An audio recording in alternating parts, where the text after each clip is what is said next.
très récemment, moi, j'ai eu à parler devant des sénateurs. Et donc, pour préparer ce travail de présentation, si vous voulez, il y a un ami à moi, un médecin, qui m'a dit « J'ai participé, il y a 10 ans, à une commission d'enquête du Sénat. » Alors, il m'a envoyé le document.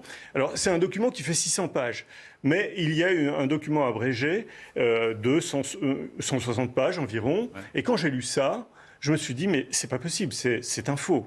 C'est un faux, pourquoi c'est un faux simplement parce que cette commission d'enquête décrit notre situation actuelle exactement, c'est-à-dire qu'il y a 10 ans, au moment de la grippe H1N1, il y avait eu une enquête parce que justement on s'était posé les mêmes questions, c'est-à-dire, bien écoutez, c'est simple, je vais lire le truc, la commission d'enquête sur le rôle des firmes pharmaceutiques dans la gestion par le gouvernement de la grippe H1N1. Le rôle des firmes pharmaceutiques. Oui, oui. Ouais. Donc il y a 600 pages de témoignages et que retrouve-t-on parmi les témoins ?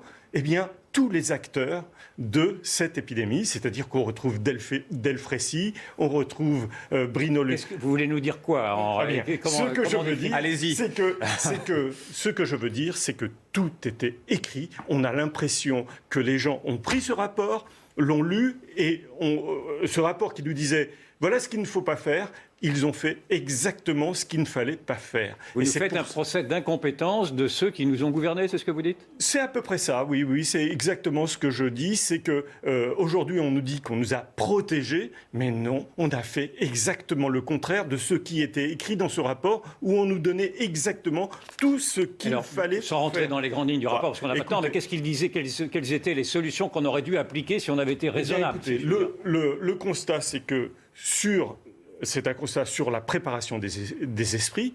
Ils se sont aperçus que les gens étaient préparés à avoir une pandémie gigantesque. Et donc, tout ce qu'ils voyaient, à chaque fois qu'ils voyaient émerger une épidémie, c'était un truc gigantesque. Exactement ce que nous avons vécu ici. Sur le rôle délétère de certains scientifiques qui profitent finalement de leur situation pour alarmer absolument tout le monde, et ils ne prennent aucun risque en alarmant. Quel est leur profit de vouloir alarmer ? C'est l'hubris, si vous voulez, c'est la puissance. Pour exister, simplement ? Pardon ? Pour exister aussi ? Ça, écoutez, ça s'est produit à chaque épidémie. À chaque épidémie, ces gens-là, un certain nombre de personnes ont toujours les mêmes réflexes, c'est-à-dire alarmer à fond. Ils ne risquent rien en faisant ça, parce que si l'événement ne se produit pas, ils retireront le bénéfice en disant « c'est grâce à nous ». Et si l'événement se produit, ils diront « vous ne nous avez pas suffisamment... » C'est quoi ? C'est un peu le syndrome du pompier pyromane ? Exactement.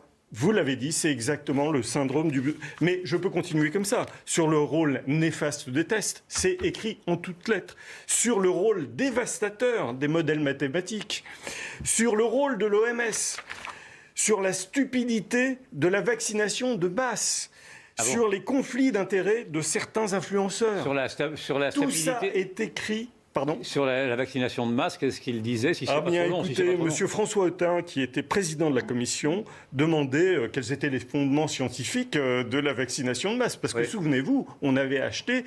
Roselyne Bachelot, qui était ministre de la Santé, avait acheté des quantités de tests qui n'ont pas...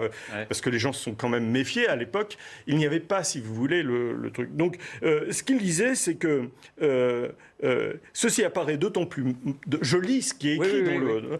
D'autant plus dommageable que les fondements scientifiques établis de la stratégie vaccinale y sont contraires.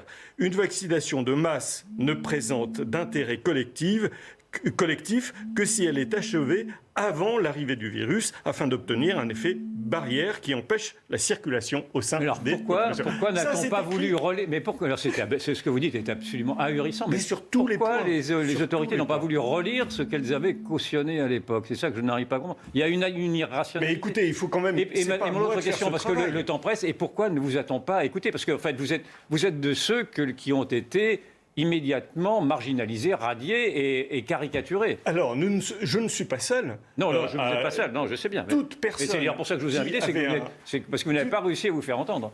Toute personne qui avait un avis contraire à la doxa finalement, à ce qui était dit, étaient taxés immédiatement de complotistes.